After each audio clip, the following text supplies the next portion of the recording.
If you're an estranged adult child, I have a question for you.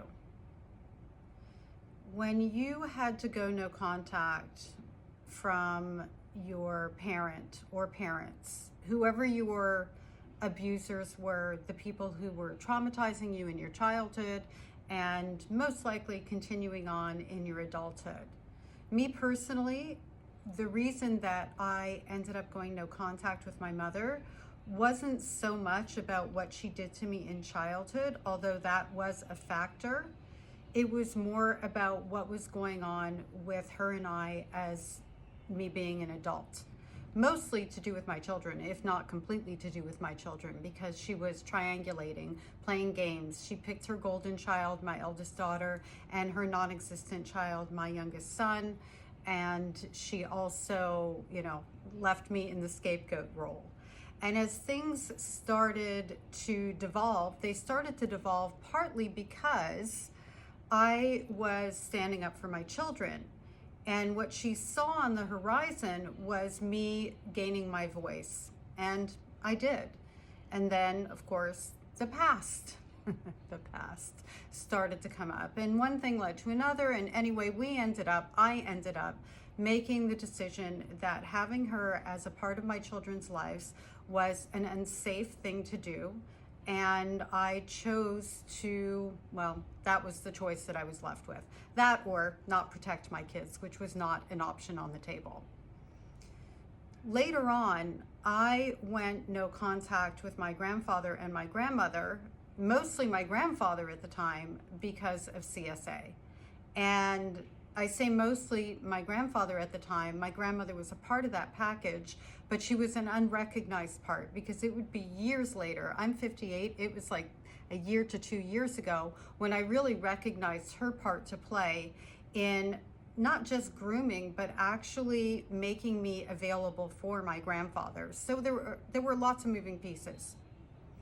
Anyway, when I went no contact and I chose to protect my children from my grandfather, that is when I lost everyone, officially.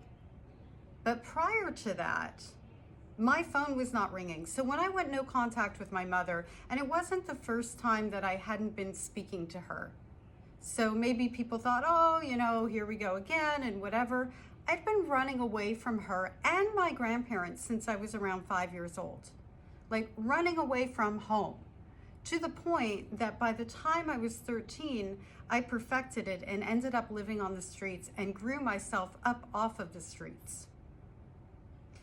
When I went no contact with my mother, phone didn't ring, nobody's asking why, nobody's checking on me. No big deal, right? But I still kind of think I have them in some weird sort of way, until I ended up in a conversation with my brother when I disclosed another incident of SA, and he called me a liar over and over and over and over and over again. And this was at the hands of somebody completely unrelated to a stranger, in fact. And I didn't realize at the time what my brother was doing was what he was taught. I've been the family liar since I was 4 years old. So believing me was not an option for him. I would have been in my early 20s. He would have been in his he's 5.5 years older. So wherever that would have placed him at the time. I think I was 21, maybe 22. So there you go. So in that, I lost my brother, my mother's son. I didn't know at the time he's my mother's son and that he was groomed to be my mother's son. He wasn't brought up to be my big brother or my brother at all. When I ended things with my grandparents, oh my goodness, the phone did not stop ringing. And when I ended things with my grandparents, I was in therapy. And I was going through, I ended up going through almost 3 years, once a week, group therapy, medication from a psychiatrist, the whole 9 yards. I was in a living hell of reliving my trauma, processing my trauma, figuring out my life. I was in a blended family, a mother of 5 children under the age of 9. There were a lot of things going on in my life at that time, and I was looking for a life preserver. And fortunately, my husband was the kind of guy who said, therapy. He also had a degree in psychology. Not a practicing psychologist or anything like that. He was in law enforcement, but that's a whole nother story. and not one to be told. He's fine, he's great. I'm glad he's the father of my children and a role model to them. Through his support, I went into therapy, and this is predating internet or anything like that. Therapist never made any sort of judgment or suggestion of what I do or what I don't do. She was really wonderful. She was helping me to process what was done to me, to understand it wasn't my fault, that I wasn't alone, that I wasn't crazy, that I wasn't wrong, that I wasn't damaged goods, all of that stuff. And as this went on, I made choices. And in those choices that I made, decisions that I made, my grandparents could no longer have access to my children. And part of that was I was seeing a sign that my grandfather was pre-grooming my daughter. Nothing happened, fortunately, but that is because of the decision that I made. The therapist told me that the likelihood of me walking away with even one family member was pretty much next to nothing, if nothing, like nothing. And I said, no, I'll get my brother back. He grew up in the same house as me. He's got to know. He was with me at my grandparents. He loves me. He's my big brother. And my favorite aunt, she told me she was proud of me once. Yeah, in a card, in writing, but she did that. It's the only time anyone in my group of relatives ever said that they were proud of me. So that really stuck out. Like, that was a big deal, right?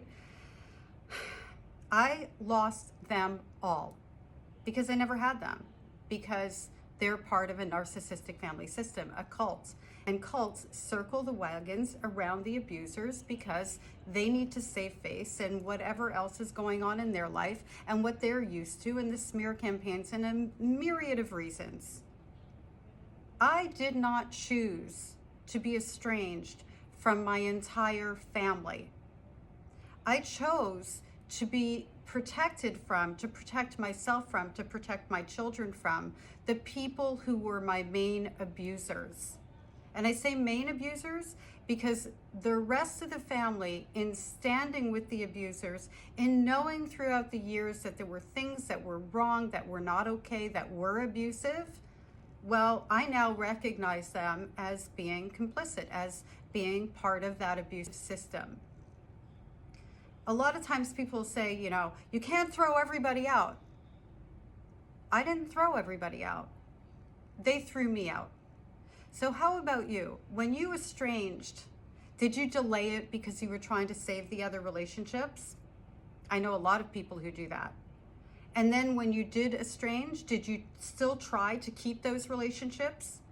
And the reason that you couldn't was because they wouldn't hear you? Not just wouldn't hear you in the respect of you trying to explain or checking in on you, but wouldn't hear you when you decided that I can live with the bare minimum of, just don't bring my parent up to me, my abuser up to me, and don't talk about me with them, and we can have a relationship over here because I love you and I want you in my life. Share your story with me.